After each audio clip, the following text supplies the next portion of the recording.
Hi, everyone, and welcome to another episode of Watching Mental Health. And I am so excited because today we have on a true expert in her field who also is a local in Nevada. And Dr. Whitney Owens is a licensed psychologist who specializes in evidence based treatment with adults, couples, and families. And her areas of focus really include eating disorders, depression, anxiety, personality disorders, relational issues, and addictions. And since arriving in Las Vegas in 2008, Dr. Owens has really become a leader and an innovator in the community here locally. And in addition to her work as a psychologist, Dr. Owens is also a yoga teacher and especially trained in teaching meditation and mindfulness skills. And so Dr. Owens really specializes in working with high achieving professionals, including physicians and healthcare workers, and she's very passionate about improving our healthcare workforce and contributing to the care and treatment of physicians in Nevada, which is so important. And I think that's really valuable to talk about. And so today on Watching Mental Health, we're going to talk about knowing when it's time to take a step back and ask for help, especially in, an industry where it can be very challenging to take those steps back. And so we're also going to talk about the importance of caring for our healthcare workers here in Nevada and, kind of what is in store or what we can do to help improve the future of the Nevada healthcare workforce, as well as Nevada mental health in general, which is a big deal because I don't know, how many of our listeners know, but we're at the bottom of a lot of lists, especially with mental health and also in healthcare in general. And so with that, I'm just so excited to welcome to the show Dr. Whitney Owens. Well, thank you so much, Katie. And gosh, what a lovely introduction. It's making me blush a little bit. Oh, well, I'm just, it's really important to have, people like you here in the state, in the city, who are, actively talking about these issues that we have and not only helping to break down mental health stigma, but to also help to, build up Nevada healthcare. And I think that both are really equally important. But before we get into any of that, I always like to start off first with asking my guests just to tell us a little bit about yourself and what brought you to the field of mental health.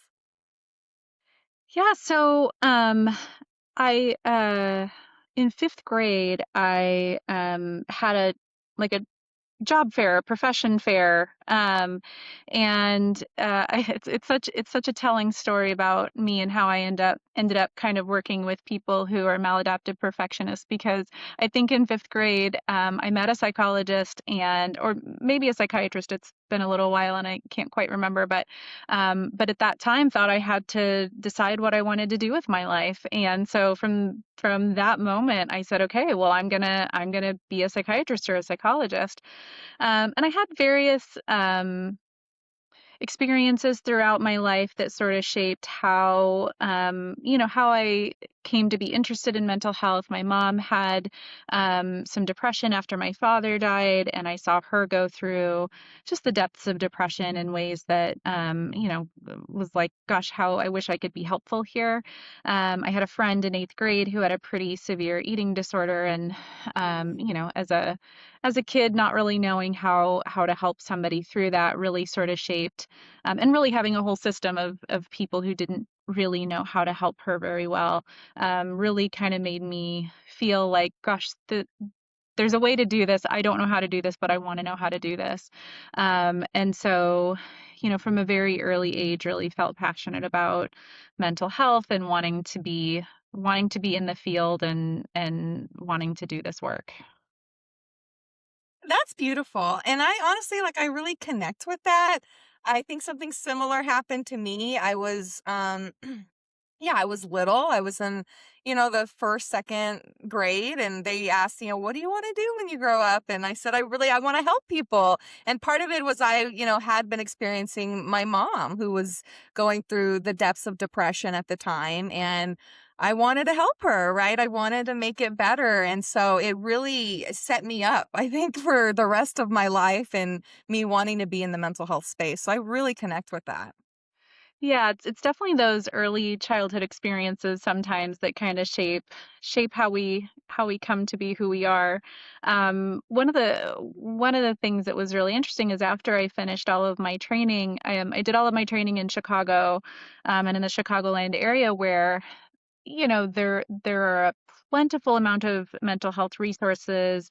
I think there's a university on every block in Chicago that trains mental health providers, both at the master's level and also the doctoral level. So, in terms of my training, there were lots and lots of places to go and to learn and to practice. And then after I finished my postdoc, we moved out here to Nevada Mhm. because my husband had a good work opportunity.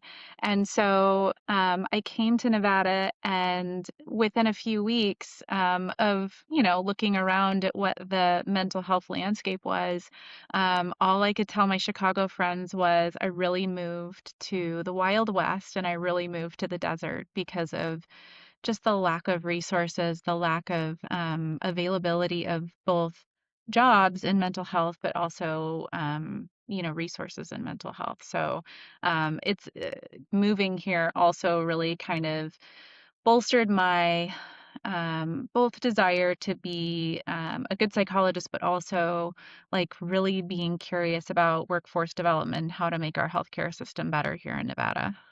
Oh my gosh, yeah. And I was just going to ask, what is that difference between what you experienced in Chicago and in Nevada? And it's jarring. It feels like, and I just think it's so interesting. How you say there were very little work opportunities as well as very little resources, and so it's like we definitely need to step up. And I do think in some ways we have attempted that. Our workforce development, I think especially, has come a long way in the last 20 years.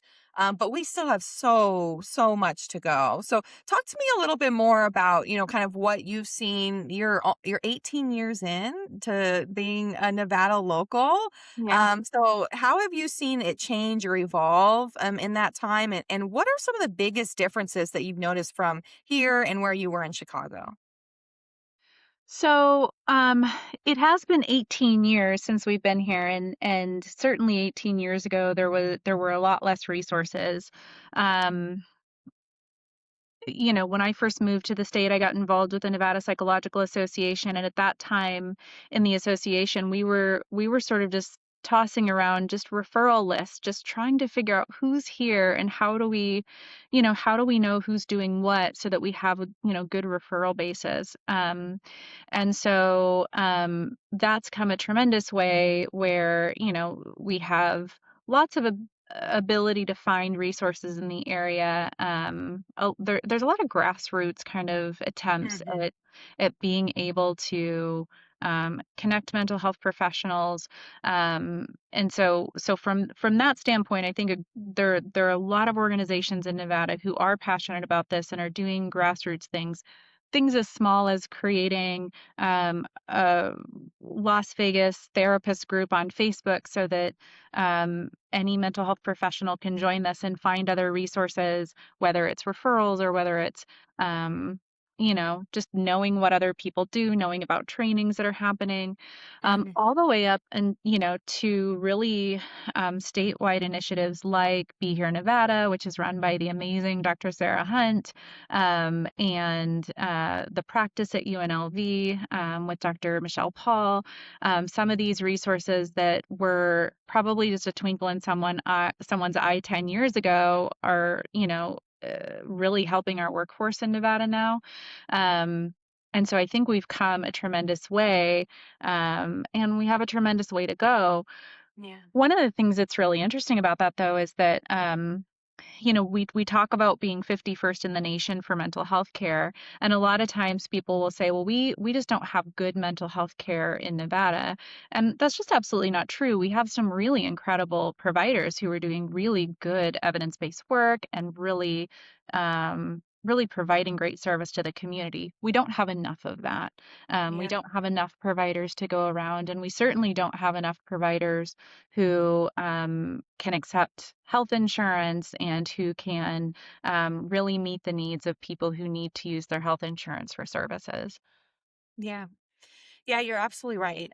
We have great healthcare, mental health professionals, but we don't have enough of them. And then oftentimes we don't know where they are. We still have work to do on that list of, of knowing who everybody is. It feels like we operate in a silo quite often. And I wonder if that's unique to the state of Nevada in healthcare or if other states struggle with that same, issue where it does feel very siloed across the healthcare space.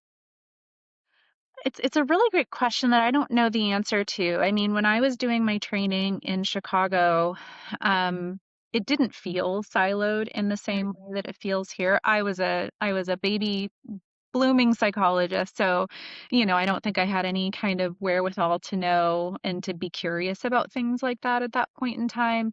But even as I kind of connect with colleagues around the country, it definitely feels like Nevada has some uniquenesses that some other states don't necessarily struggle with in terms of silos, in terms of really trying to create a lot more community working together towards the same goal. There's a mhm. lot of people working towards a lot of things, and sometimes there's some really great synergy and connection, and then sometimes people seem to be just kind of in their own space. Yeah, that's so true.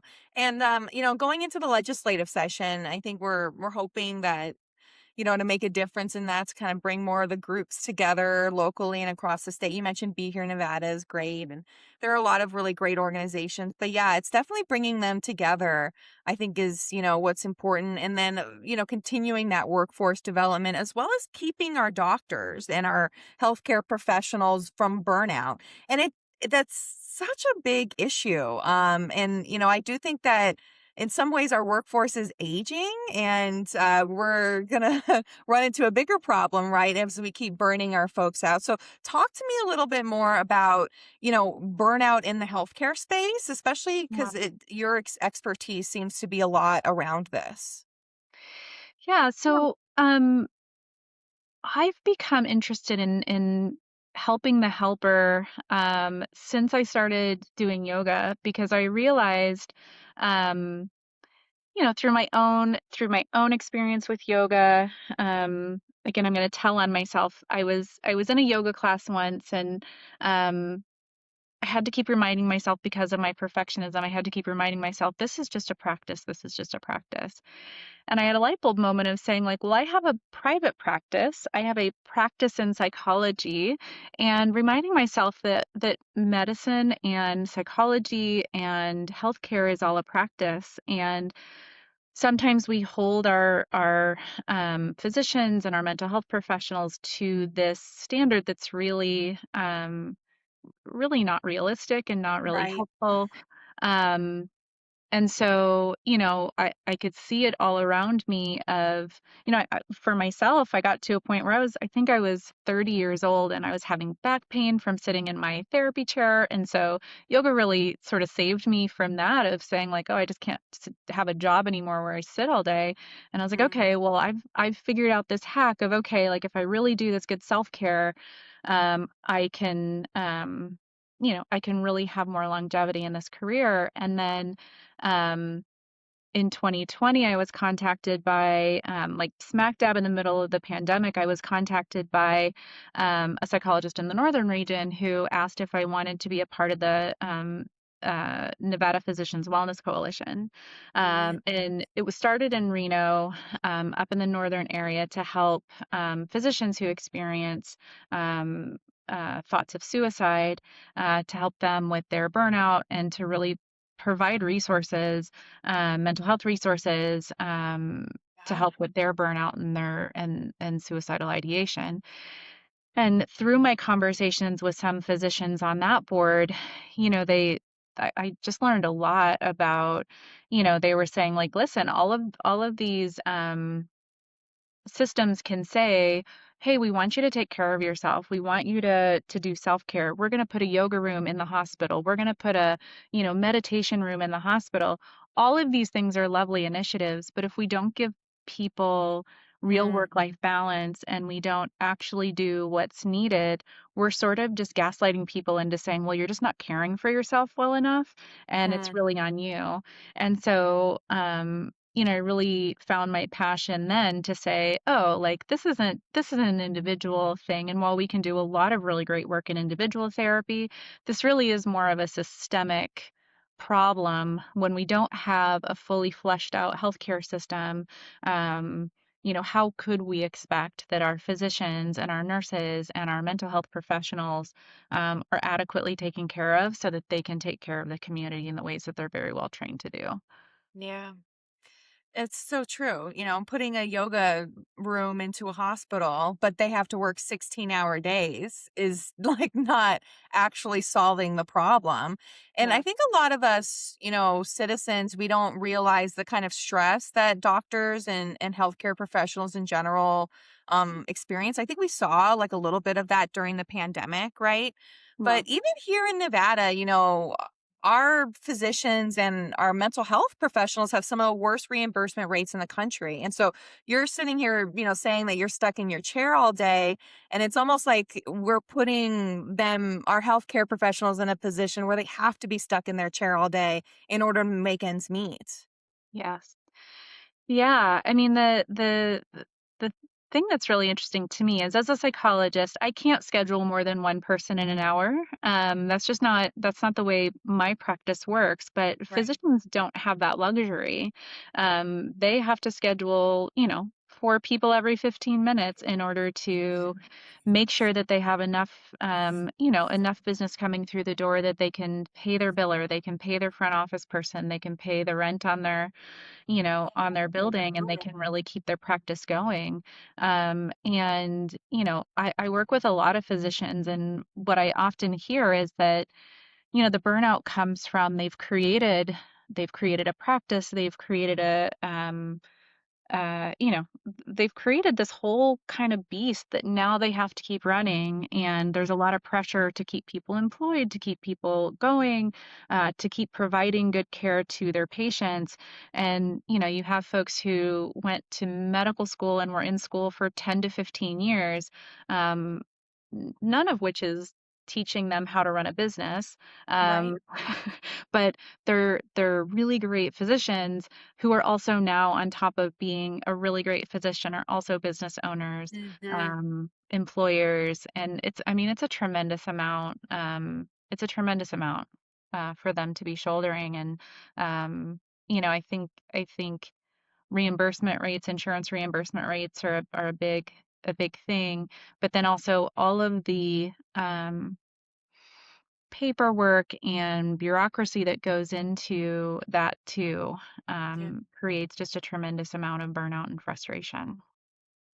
Yeah, absolutely. It's a challenge. The healthcare system across the country is a challenge. The healthcare system in Nevada specifically is a challenge. It feels like such an upward, mountain to climb, but one that's so important. We need healthcare. We need these professionals in order to see our community continue to thrive, in order to properly serve our community, which we really haven't been able to do. We're so depleted in some areas.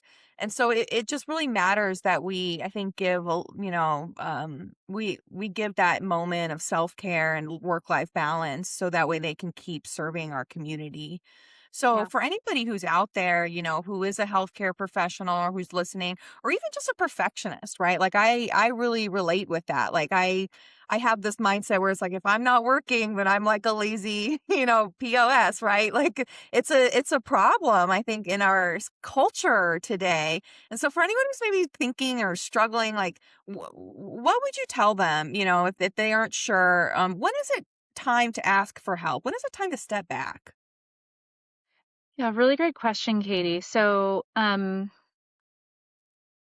one of the things that I think makes it hard to ask for help, um, specifically for like the physician population, um, is there still a culture of silence and a culture of I can do it all myself? And I don't think that's completely unique to physicians.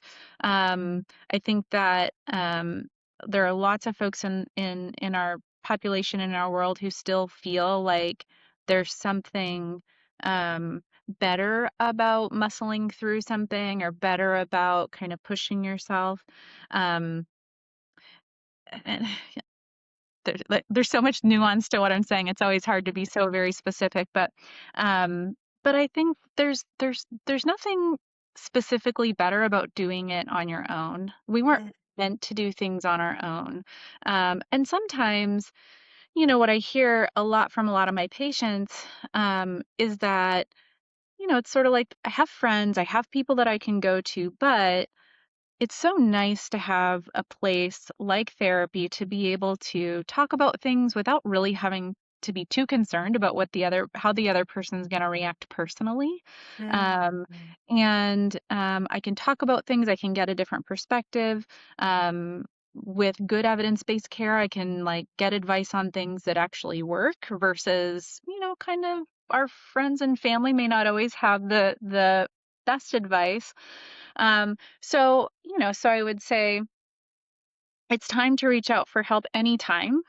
mm. You have the thought, maybe I should reach out for help, but it's especially important to reach out when things that we normally do to manage our stress are no longer working. Things like, maybe I'm a runner and I go on runs all the time. I'm still running and gosh, it's just not taking care of my stress the way it used to.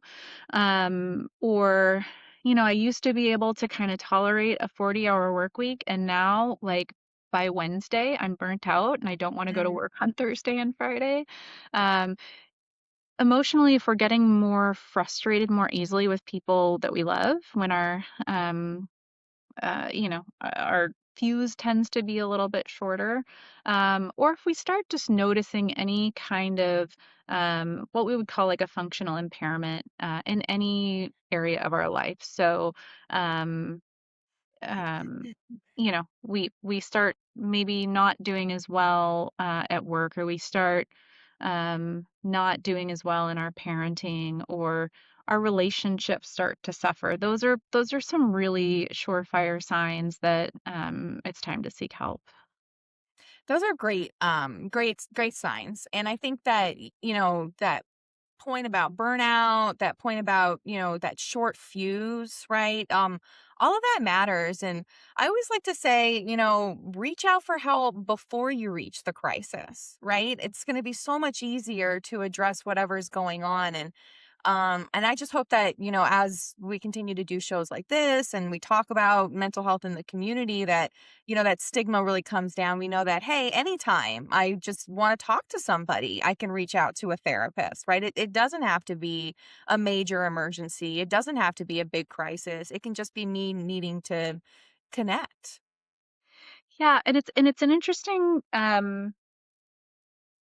uh, dialectic, if you will, Mm, but both are true, right? We do have a healthcare system in Nevada that is strapped. We don't mhm, have enough providers, and also it's important to reach out if you need help, right? So yeah. sometimes I'll hear from people who say, well, like I really like didn't want to reach out because I know there are probably people who need your time more than me, and I don't want to waste your time because my problems maybe aren't that bad. Um, and I think we get into a little bit of a little bit into a losing battle when we do wait until the last minute. There are some really cool things happening in terms of mental health nationwide. So there are a lot of interstate compacts that allow folks to provide services into Nevada, even if they don't live in Nevada. So, psychology has what we call PsyPact, which allows people who are members of PsyPact to see people, and I think we're at 43 different states at this point. Wow. That's amazing. So it's really incredible. So, if you feel like, gosh, I'm having a difficult time finding a provider in Nevada that I can see, if you go on onto the interwebs and look, hey, like I really need somebody who can see me in Nevada, there are lots of people all around the country who can practice into Nevada. There's also I think the social workers, I can't remember if that passed in the last legislative session for Nevada or not. I know that the counselors compact is coming up this legislative session. So there will be opportunities, moving forward to where even if you can't find somebody who's seated in Nevada, you can still find somebody who's licensed or able to practice into Nevada in a compact. So going back to my dialectic, like it is true that we don't have enough providers to go around, and also it is okay for you to seek help and know that we have other ways around the country that you can find somebody to be helpful. So don't wait until Yeah. it's too late. There's definitely somebody who can see you. Yeah, absolutely. That's great advice. And, everyone's worthy. And I think you're right. Sometimes we get into that comparison game, where I'm not worthy or I'm not good enough. But it's important to connect. And you said that at the top of the hour. It's like, we weren't born to be alone. We need community, we need connection. And it really is a big deal. So with that, I'm going to switch a little bit. I want to talk a little bit more about your yoga and your meditation expertise. I didn't mention it in the bio, but it seems like you have some sort of yoga certification, or you're a specialized yoga teacher. So tell me more about, how yoga matters and impacts mental health. You touched on it a little bit, especially with perfectionism, but yoga and meditation, why that matters so much for mental health and why you took that on. Yeah. So, like I said, I started my yoga practice, gosh, I don't know, 15 years ago, 16 years ago, because I was just having low back pain, and I was like, I can't have a career in psychology if I, if Can't I'm in sit pain through all the it. time. Yeah. And so it really worked for me. I really enjoyed it. And I had a yoga teacher who said to me, like, you should do yoga teacher training. And I said, I'm a psychologist. I don't need to do yoga teacher training. Um, and then I kind of thought about it more and I said, well, it might Wait be a minute. fun. It might be interesting. So I did a couple of trainings, fell in love, and started teaching yoga and really enjoyed it. And one of the things I would always say to my students, and also, just in general, is there are things that I learn on my mat about myself that I would never learn by talking about them, because sometimes when we're moving our bodies, or, in yoga, we learn, like there was a moment in a class where I was on my mat and I was fully expecting for the teacher to call a pose next, and she went with a different pose, and I got frustrated, and I noticed myself getting frustrated, and I said, "You're not teaching the class. Like, she's teaching the class. You're the student. You don't have to do what she's suggesting." But you also getting mad at her for doing something different than what you expected is also a little banana pants. So Mhm. so I don't know that I would have learned that without having that mindful presence in my body in a way that really, like, facilitated, for me at least, that insight. And so it's always been something, at least for me, that has created a ability to have some mindfulness, to be embodied, to be present in my body in a way where I can learn and grow, and yeah, and just do that. Plus, um, physical movement is essential for mental health. So we don't have to do strenuous movement in order to have benefit for our mental health, but we do have to have some regular kinds of movement in order for our brain to be nice and healthy. And so I've really enjoyed that. And over the years, I've had opportunities to teach different series, different mental health series, and really enjoy it. And I have, in the pandemic, I did a series for the Nevada Physician Wellness Coalition on trauma informed yoga. Mm. And one of the participants in that, we became really good friends, and I do a yoga retreat every year for she and her physician friends, on mental health and on burnout, and helping them kind of, have a place where they come and they connect and also learn a bit and grow. And it's just been a lovely adventure. But I don't teach public classes anymore because I try to focus on my psychology practice. But I have such respect for, um, the yoga community and what it, some of the kind of first level access to people getting embodied and feeling good in their bodies that they create. Yeah, that's so true. In many ways, it can be a first level because it's not very invasive and you can, do what your body is comfortable with and Yeah. slowly move yourself forward. And so I just think that, you're right. Like movement is so important for your mental health. And, no matter how you're doing it, it's important to get out there. And it's also that form of self care, too. It's a way to step out of your mind and into your body and Yeah. practice that life balance. Yeah, for sure. It's definitely something that I can tell in my own body and my own mind if I've drifted too far away from my yoga practice, I get a little squirrely, and it's something that I continue to circle back to over and over and over again in my life, is something that keeps me um, healthy and keeps me connected to my body. Yeah, absolutely. Yeah, you feel it when you kind of get away from, I think, any of those self care practices. So it's important, I think, for professionals, for healthcare professionals, for anybody who's in a helping profession, essentially, to practice that helping on yourself. You can't pour it from an empty cup. And, we've heard that, but it's like putting, practice to paper is what we need to do. Yeah. And I often say, like, it doesn't have to be yoga for you. It just has to be something where you feel like you can really connect to your body. So my husband doesn't love yoga. Try as I might, it's not his thing. But he loves playing bass guitar, and so anytime he's playing his bass guitar and playing music with friends, he feels really connected to his body, and he feels joy, and he it fills his cup, and he loves it. And so, while we're talking about yoga right now, and I think yoga is the most amazing thing, like, you just have to find your own thing that allows you to feel embodied and feel connected in a way that, like, helps you just feel good. Yeah, absolutely. Well, thank you so much. For anybody who's listening and maybe is interested in working with you or learning more about your services, what would be a good way for them to get in touch with you? Yeah, I'm a little old school in terms of how I run my practice. I A good love it. phone call is the way to go.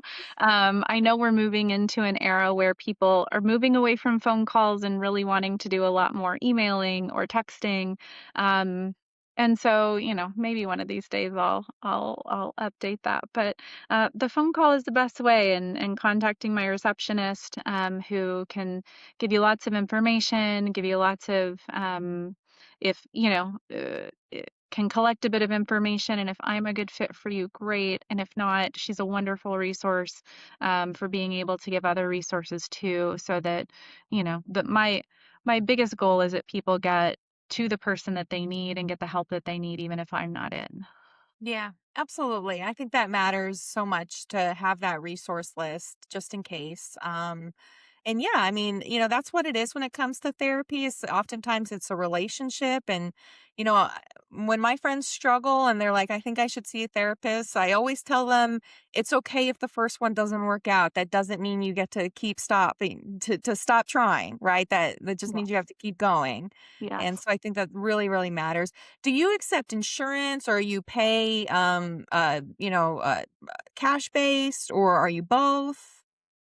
So I currently only accept out-of-pocket payment, and then there are some EAP benefits called Lyra, and I accept Lyra benefits as well.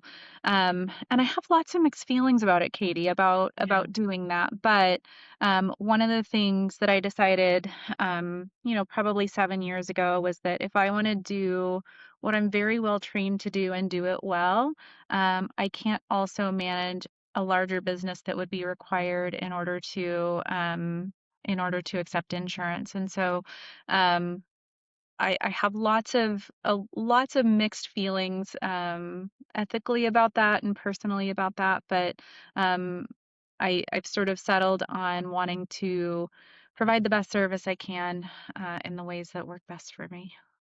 Well, I really respect that. And, everybody has to, especially here in Nevada, I mean, everybody has to get by and to figure out what works best for them and their practice and their family and how they can show up best in the community. So, yeah, I I also hope that as things evolve, it'll get easier to access care via insurance. But even right now, with our parity laws being, having problems again or coming back around in Nevada, it's such a challenge. And so, you have to do what works best for your patients. And I think that that's a beautiful decision that you did.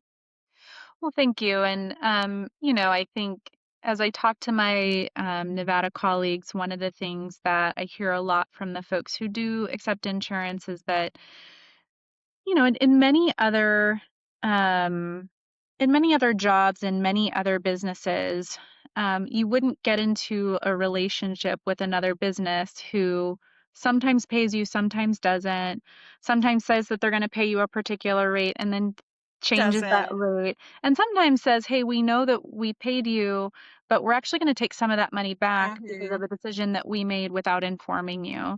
And Hmm. so, for healthcare providers, especially I think mental health care providers, like we work with our patients all the time on like getting into healthy relationships with people who they can trust and who they feel comfortable with and they feel like it's a good healthy relationship. And when healthcare providers are in a relationship with companies who sometimes aren't the best partners, it feels a little out of value, out of my own personal values. But um, I do always want people to be able to access services, and so that's why I do a lot more of my service work with the Nevada Board of Psychology and some Hmm. other kinds of areas of service, so that I can say, well, I'm contributing in ways to hopefully make help the system be better than where I found it. Absolutely. Yeah. No, I mean, exactly. Like I said, you have to kind of do what you have to do, especially here in this state, in order to get by. And I think that, taking the approach that you're taking is very realistic. And oftentimes, even for us who have insurance, we cannot get, we're still stuck on cash pay. I mean, that happened to my husband, and so it's Mm. it's an interesting system, but I know that we are still working at it, and I know that you and I will keep going and to keep trying to improve the system. And I'm just Yeah. grateful that you're here, that you landed in Nevada, that you stayed in Nevada, and that you're really contributing because we need it. We really need all of the great mental health professionals we can get here.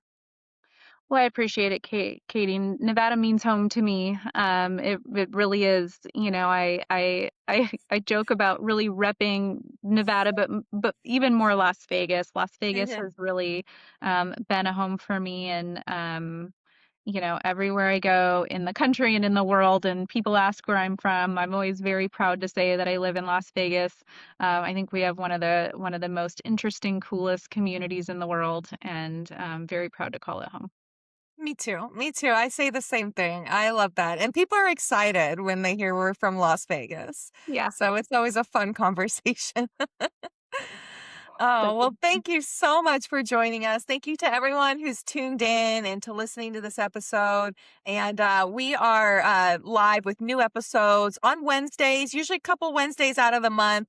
You can catch them at katierosewechter.com, also on Spotify, Apple, and YouTube, wherever you listen to your podcast. So please check out all of our episodes and definitely give Dr. Owens a call. And if you are looking for assistance, and with that, we will see everybody next time. Thank you so much.